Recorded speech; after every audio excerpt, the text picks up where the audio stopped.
Bem, hoje nosso grupo apresentará sobre os defeitos dos negócios jurídicos.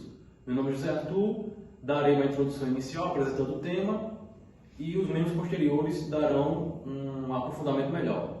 Antes de tudo, é importante definir o que seriam os negócios jurídicos.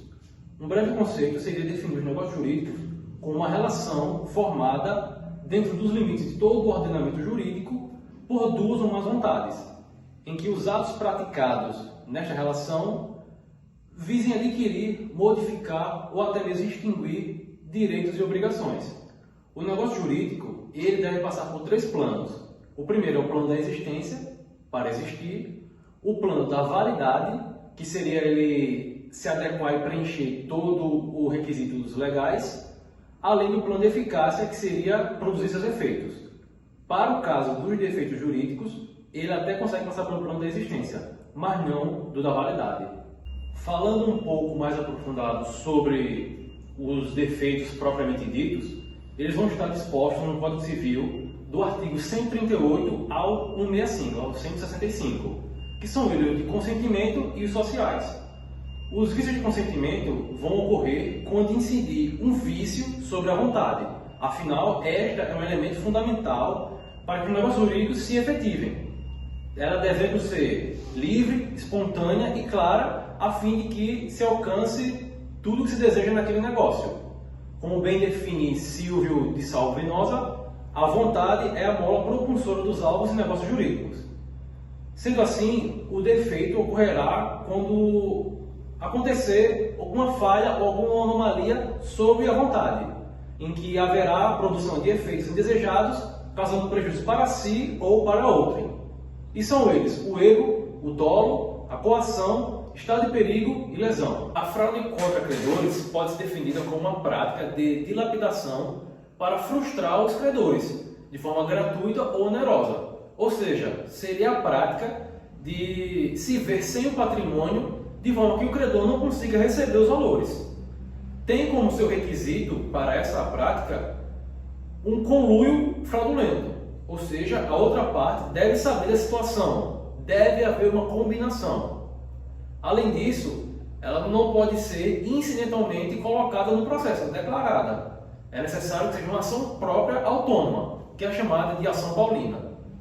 Já a simulação, esta estando disposta no artigo 167 lá do Código Civil, aqui vai haver sim uma divergência entre a vontade manifestada e a real intenção das partes.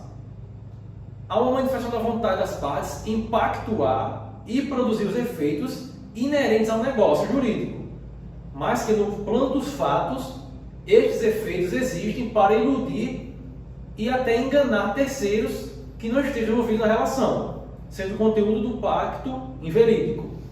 E por fim, vai dispor o Código Civil, no seu artigo 178, que vai ser de 4 anos o prazo para a decadência para pleitear-se a anulação do vício jurídico, contando para a coação do dia em que ela cessar e para o caso de erro, dolo, fraude contra credores, estado de perigo ou lesão do dia que se realiza o negócio jurídico.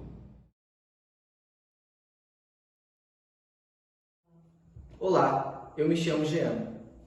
Eu vou falar sobre a característica do vício jurídico do erro ou ignorância, que estão previstas no artigo do Código Civil 138 a 144. Uma das características gerais, como foi mencionado, é a questão da ação. E essas ações podem implicar, de modo geral, na anulação desse negócio jurídico.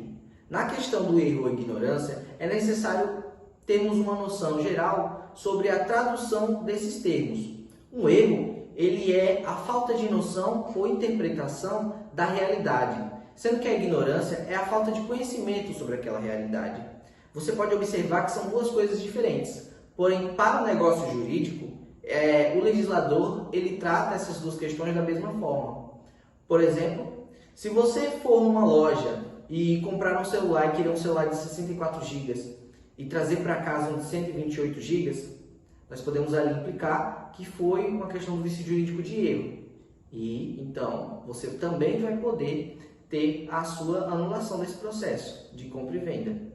Um exemplo de característica de ignorância é você ir numa joalheria e querer comprar um anel de ouro. Então você vê um anel caro, pensa logo que é de ouro e compra. Porém você chega em casa e descobre que esse anel não era de ouro. Foi uma ignorância sua. Porém, como eu disse que é tratado da mesma forma, comumente como erro, os dois também serão passíveis de anulação.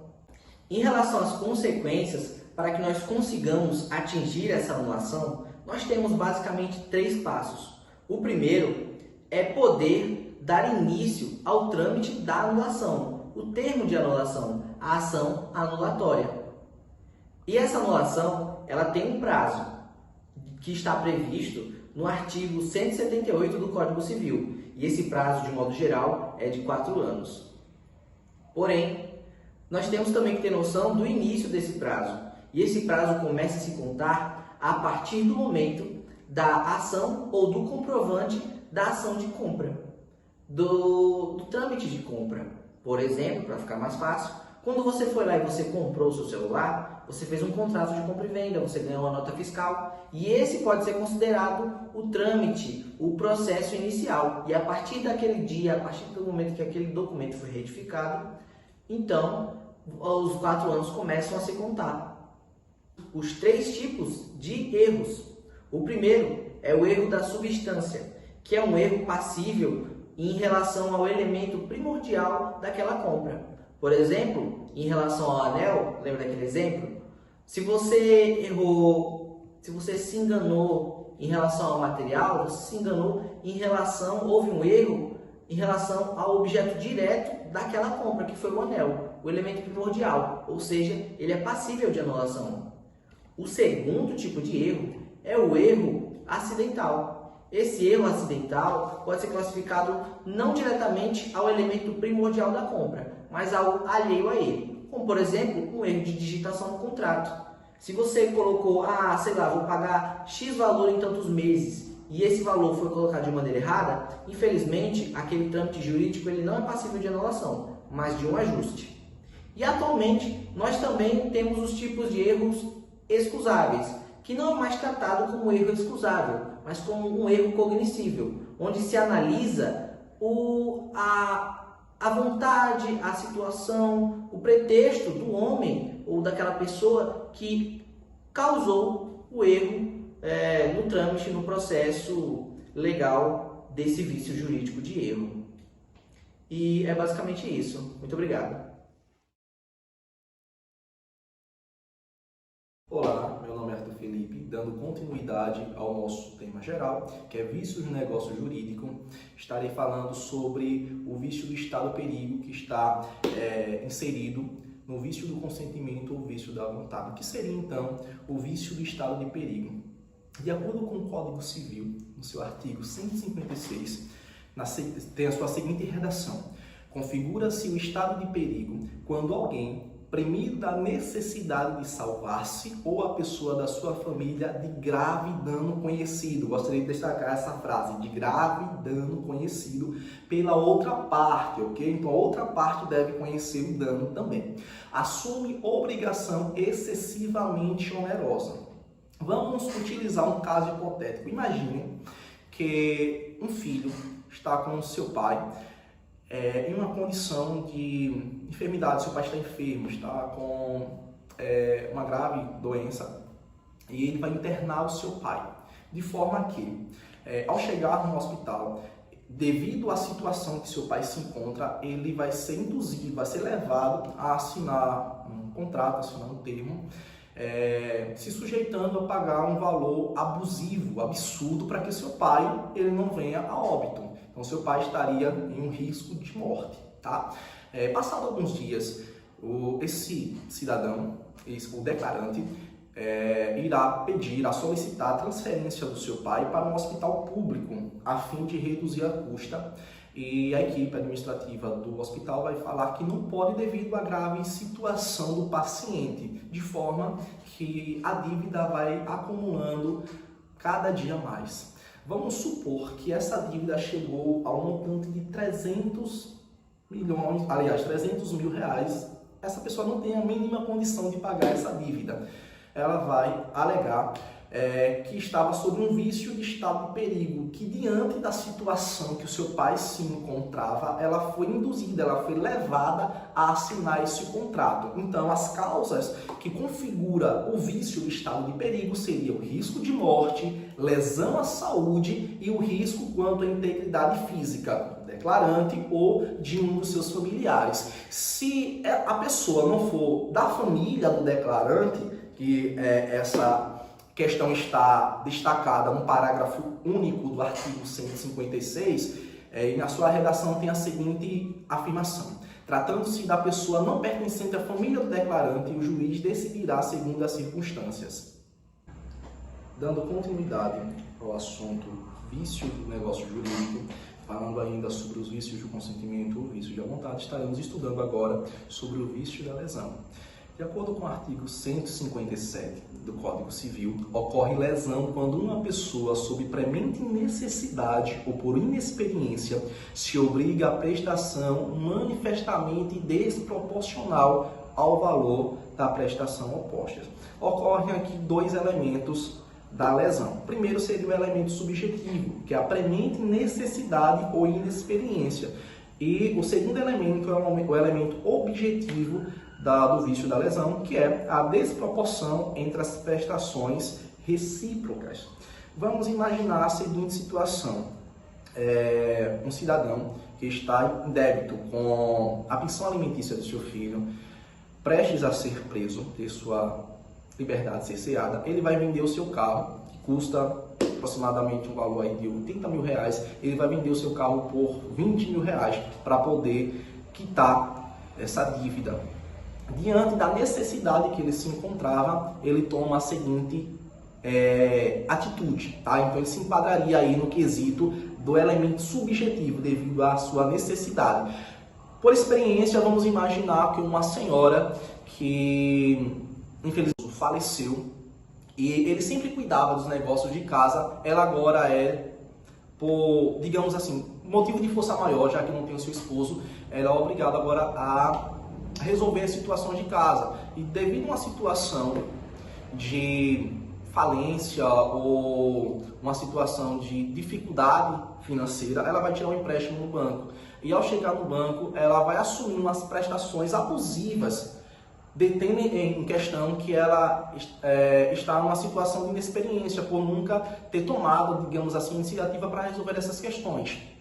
Fazendo isto, essa mulher, por inexperiência, vai estar acarretando para si mesma uma dívida que ela não pode pagar, uma prestação absurda, abusiva. Esta senhora pode estar alegando um vício de lesão.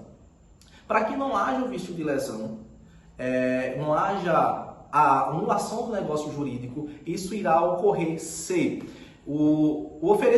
haja um oferecimento do suplemento suficiente, ou seja, haja um suplemento suficiente, haja uma redução da desproporção da situação, ou a parte favorecida ela venha a reduzir o proveito, tá bom? Porque para que haja uma lesão, tem que haver uma maior excessividade de lucro para uma parte e a outra parte ela seja excessivamente prejudicada para que isso se configure uma lesão, ok? Então, para que não haja anulação do negócio, a parte favorecida ela entra em acordo com a parte que sofreu esse prejuízo e haja uma redução no proveito, e aí não teríamos então uma redução ou uma anulação do negócio jurídico.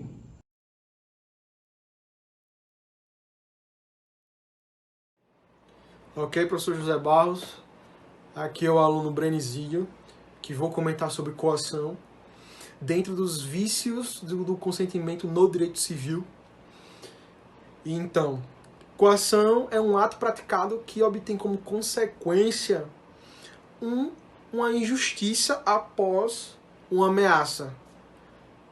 Eu posso dizer que a gente obtém dois personagens, o que é coagido.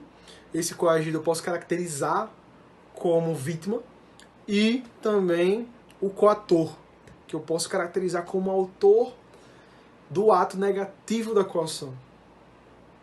Então, eu posso exemplificar que a coação é o coagido com a arma na cabeça sendo pressionado a assinar um documento. e o coautor ele está ameaçando de morte caso a vítima, que é o coagido, não assinar. Teremos a ameaça e teremos a injustiça. Isso é coação. Porém, no artigo 153 do Código Civil, nós temos as exceções. Um é o exercício de direito,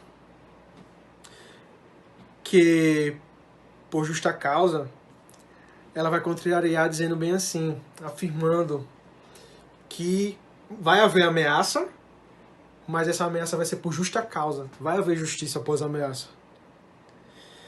Então, eu posso exemplificar um policial segurando uma arma, ameaçando um assaltante com a arma na cabeça com a vítima, ameaçando a vítima de morte. E o policial ameaçar o assaltante de morte por ele estar ameaçando a vítima de morte.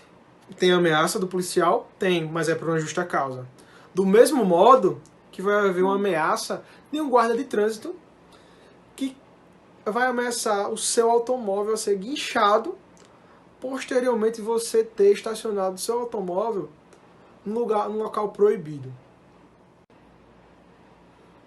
O outro exemplo de exceção de coação que também está previsto no artigo 153 do Código Civil, é o mero temor reverencial. Como o próprio nome fala, mero temor reverencial, como se fosse um temor reverencial.